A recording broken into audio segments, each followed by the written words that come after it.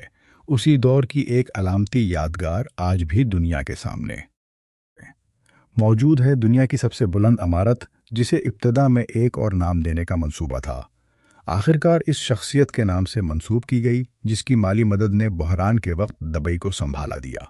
یہ صرف ایک نام کی تبدیلی نہیں تھی، بلکہ اس حقیقت کی یاد دہانی بھی تھی کہ بعض اوقات شاندار منصوبے بھی مضبوط مالی بنیاد کے بغیر زیادہ دیر تک تنہا کھڑے نہیں رہ سکتے۔ 2008 کے بحران سے نکلنے میں دبئی کو کئی برس لگے، لیکن وقت کے ساتھ ایک اور آزمائش اس کے سامنے آ کھڑی ہوئی۔ اس بار مسئلہ صرف معیشت کا نہیں تھا، بلکہ اعتماد کا تھا۔ دبئی کی سب سے بڑی طاقت ہمیشہ اس کی بلند عمارتیں یا مصنوعی جزیرے نہیں رہے، بلکہ دنیا بھر کے سرمایہ کاروں کا یہ یقین رہا کہ یہ شہر ایک محفوظ پناہ گاہ ہے، جہاں دولت بھی محفوظ ہے اور کاروبار بھی۔ مگر وقت گزرنے کے ساتھ علاقائی کشیدگی میں اضافہ ہونے لگا۔ مختلف تنازعات کے باعث فضائی حدود کی بندش، ڈرون اور میزائل حملوں کے خدشات اور سفری رکاوٹوں اس محفوظ تصور کو منقطع کرنا شروع کر دیا۔ اگرچہ دفاعی نظام نے زیادہ تر خطرات کو ناکام بنایا، لیکن سرمایہ کاری کی دنیا میں صرف اعتماد کو ہلا دینے کے لیے کافی ہوتا ہے۔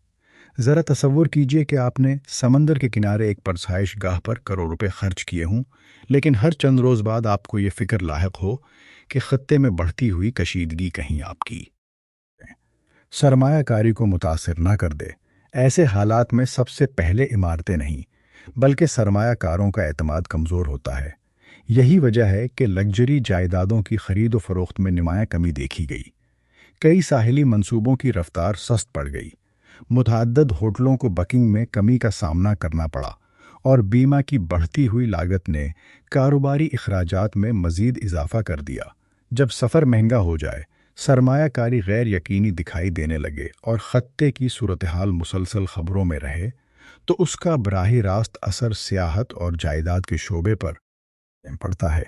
اب دبئی کو یہ حقیقت پہلے سے کہیں زیادہ واضح طور پر سمجھ آ چکی ہے کہ صرف سیاحت اور مہنگی جائیدادوں پر انحصار کرنے والی معیشت ہر صورتحال میں یکساں مضبوط نہیں رہ سکتی۔ اگر خطے میں غیر یقینی حالات بڑھ جائیں، اپنے فیصلوں پر دوبارہ غور کرتے ہیں۔ لیکن اس تصویر کا دوسرا رخ بھی موجود ہے۔ اگرچہ بہت سے بڑے منصوبوں کو مشکلات کا سامنا کرنا پڑا، مگر آج کا دبئی وہ شہر نہیں رہا جو 2008 میں تھا۔ گزشتہ برسوں میں اس نے اپنے مالیاتی نظام کو پہلے سے زیادہ مضبوط بنانے کی کوشش کی ہے۔ سخت قوانین نافذ کیے گئے، خریداروں کے سرمایہ کے تحفظ کے لیے نئے ضابطے بنائے گئے، اور ترقیاتی منصوبوں کی نگرانی کو مزید مؤثر بنایا گیا۔ اسی دوران تیل کے علاوہ دوسرے شعبوں نے بھی معیشت میں اپنا کردار نمایاں طور پر بڑھایا۔ تجارت، سیاحت، مالی خدمات، ٹیکنالوجی، نقل و حمل اور دیگر شعبوں نے معیشت کو زیادہ متوازن بنانے میں اہم کردار ادا کیا۔ حکومت نے آئندہ برسوں کے لیے بنیادی ڈھانچے، نقل و حمل، نکاسی آب اور شہری سہولتوں پر بہت بڑی سرمایہ کاری کا منصوبہ بھی منظور کیا، تاکہ شہر کو مستقبل کے چیلنجوں کے لیے بہتر انداز میں تیار کیا جا سکے۔ تاہم اس کا یہ مطلب ہرگز نہیں کہ تمام مسائل ختم ہو چکے ہیں۔ حقیقت یہ ہے کہ آسان سرمایہ اور رفتار تعمیرات کو دور اب ماضی کا حصہ بنتا جا رہا ہے۔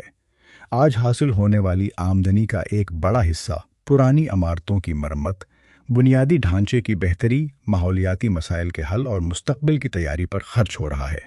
آنے والے برسوں میں دبئی کا اصل امتحان یہ نہیں ہوگا کہ وہ دنیا کی سب سے بلند عمارت یا سب سے بڑا منصوبہ بناتا ہے یا نہیں، بلکہ یہ ہوگا کہ کیا وہ ترقی، ماحول، معیشت اور علاقائی استحکام کے درمیان ایسا توازن قائم کر سکتا ہے جو طویل عرصے تک برقرار رہ سکے۔ دبئی ختم نہیں ہوا، لیکن ایک بات ضرور بدل گئی ہے۔ وہ خواب جس میں یہ تصور پیش کیا جاتا تھا کہ دولت ہر مسئلے کا حل ہے اور جدیدی فطرت کے ہر قانون کو شکست دے سکتی ہے، اب پہلے جیسا مضبوط نہیں رہا۔ وقت نے ثابت کر دیا ہے کہ دنیا کی سب سے مہنگی عمارتیں بھی وقت، موسم اور قدرتی قوانین سے آزاد نہیں ہوتے۔ بہت سے لوگ دبئی کو آج بھی ایک دور کی شاندار کہانی سمجھتے ہیں، جیسے یہ صرف دولت مند لوگوں کے لیے بنایا گیا ایک خوابوں کا شہر ہو۔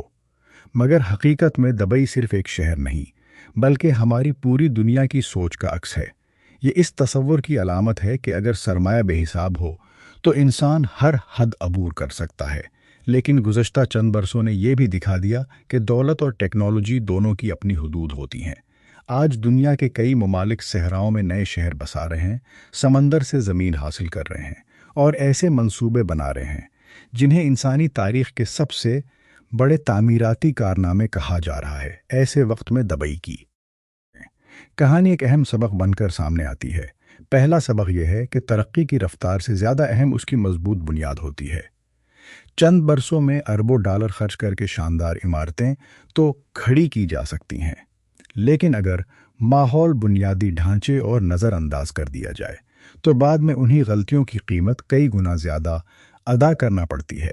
دوسرا سبق یہ ہے کہ دنیا میں کوئی بھی جگہ مکمل طور پر محفوظ نہیں۔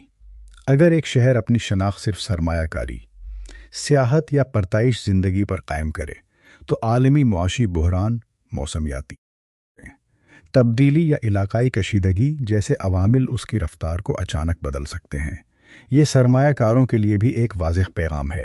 صرف خوبصورت نقشوں، چمکتے اشتہارات اور بلند دعووں کو دیکھ کر فیصلے کرنا دانش مندی نہیں۔